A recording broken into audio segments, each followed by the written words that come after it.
Transcription number 8. In conclusion, I would like to say a word in regard to employment with which I have been dealing so far. According to the figures supplied, the number of displaced persons from Bangladesh employed through employment exchanges is only 37,000. This is very meager compared with their total number, which comes to 32 lakhs according to the official figures. This is with regard to Bangladesh refugees.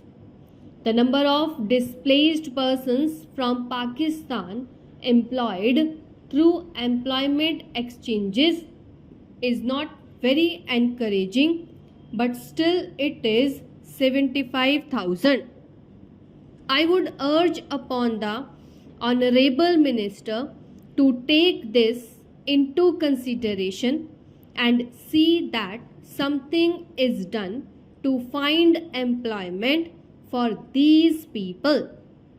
Of course, there is some expenditure incurred on general education and vocational training, but when we look at the number of persons who have given vocational training, we find that the number already trained and under training is only 17,000. This figure also seems to be very small considering the magnitude of the problem before us. Some programs of general improvement have been undertaken by the government of West Bengal by way of setting up new industries, etc. These programs should be looked into and put into operation with a view to giving more employment to these displaced persons. Within the limited time at my disposal, I shall limit my remarks to refugees from Bangladesh.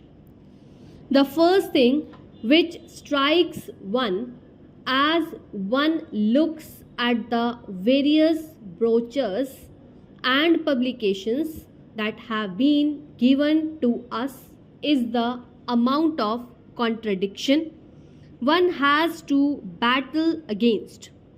The first contradiction is in regard to the number of persons government think they have rehabilitated in West Bengal. Granting that it is difficult to make a final assessment of the number of refugees who have come from Bangladesh, it is still true to say that at least there should be some sort of parity between what the Union Ministry says and what the West Bengal Rehabilitation Ministry says. Only a few days ago, the West Bengal Minister of Rehabilitation said that there are 22 lakhs of refugees who have to be rehabilitated, but the central government's figures are 35 lakhs. Unless the government know the number of people they have to budget for, it is rather bewildering to know how they mean to plan in bringing about their rehabilitation. As a matter of fact, many other sources believe that the figure is far higher, but in any case, there should be some parity and some idea as to the extent of the rehabilitation problem which still remains before the people of West Bengal. The other contradiction is this. On the one hand, Shrimati Renuka Ray says that in the near future they will be making a successful completion of the work of economic rehabilitation of refugees in that state, but only last year Shri A.P. Jain said that as Bangladesh was a matter which was giving some concern.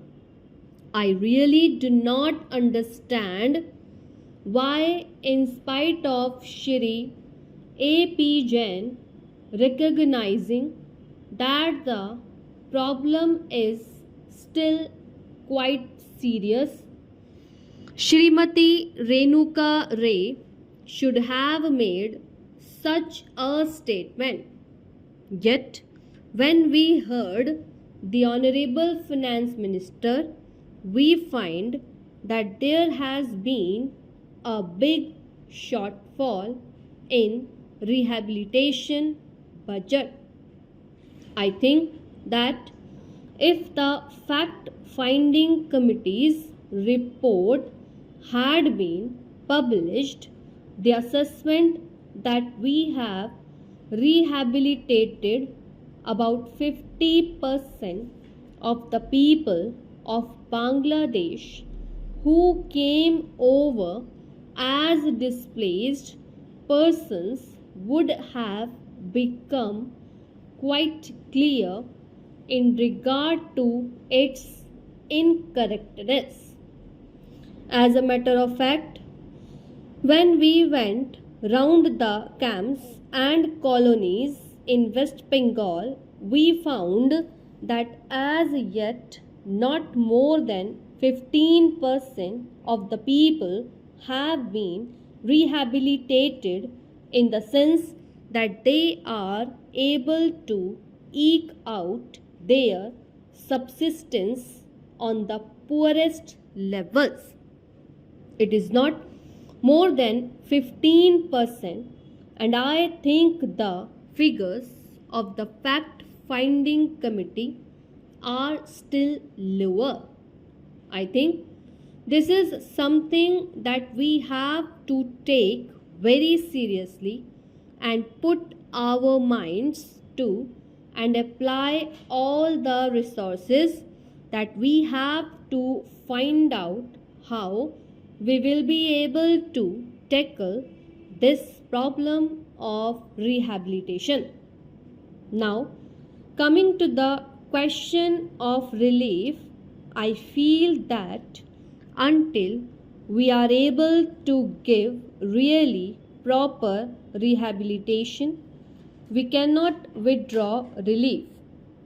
It is no use arguing whether relief leads to lethargy and moral slackness unless our rehabilitation policies are fruitful. Have we any right to starve the people to death?